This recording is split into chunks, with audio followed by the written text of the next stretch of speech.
Super star Mahesh Babu ప్రస్తుతం రాజమౌళి దర్శకత్వంలో SSMB 29 movie కోసం రెడీ అవుతున్నారు. పాన్ వరల్డ్ రేంజ్లో ఈ చిత్రాన్ని తెరకెక్కించడానికి జక్కన్న సిద్ధమవుతున్నారు. ఇండియన్ సినిమా ఇండస్ట్రీలో అత్యధిక బడ్జెట్తో ఈ మూవీ తెరకెక్కబోతుందని తెలుస్తోంది.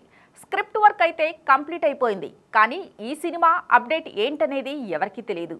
త్వరలో పోస్ట్ ప్రొడక్షన్ స్టార్ట్ అవుతుందనే ప్రచారం జరుగుతోంది. మీడియాలో రకరకాల కథనాలు ఈ సినిమా గురించి వినిపిస్తున్నాయి.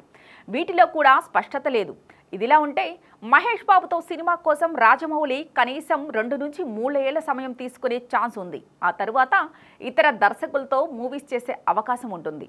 Super star Mahesh Babu next లైనప్లో 3 star దర్శకులు ఉన్నారు.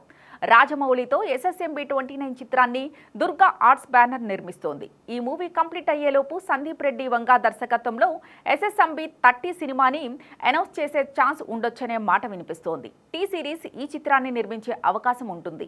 తర్వాత హారిక అండ్ హాసిని క్రియేషన్స్ లో త్రివిక్రమ్ శ్రీనివాస్ దర్శకత్వంలో ఎస్ఎస్ఎంబి 31 సినిమా ఉండొచ్చని అంటున్నారు. అయితే గుంటూరు కారంతో త్రివిక్రమ్ మహేష్ బాబుకి సక్సెస్ ఇవ్వలేకపోయారు. ఈ నేపథ్యంలో త్రివిక్రమ్ తో మహేష్ బాబు నెక్స్ట్ సినిమా ఆయన సక్సెస్ పై ఆధారపడి ఉంటుందని సినీ విశ్లేషకులు అంటున్నారు. కొరటాల శివ సూపర్ స్టార్ మహేష్ బాబుకి శ్రీమంతుడు, భరత్ అనే నేను చిత్రాలతో 2 బ్లాక్ బస్టర్ హిట్స్ ఇచ్చారు. దీంతో కొరటాలతో ఎస్ఎస్ఎంబి 32 మూవీ చేయడానికి మహేష్ బాబు ఆసక్తిగానే ఉన్నారంట. అయితే దేవరా సిరీస్ సక్సెస్ బట్టి కొరటాలతో ఫ్యూచర్ ప్రాజెక్టుపై మహేష్ బాబు నిర్ణయం ఉంటుందని సినీ విశ్లేషకులు అంచనా వేస్తున్నారు. ఒకవేళ వీరిద్దరి కాంబినేషన్లో ప్రాజెక్ట్ కన్ఫర్మ్ అయితే గీతా ఆర్ట్స్లో అల్లు అరవింద్ ఈ చిత్రాన్ని నిర్మించే అవకాశం ఉంటుంది.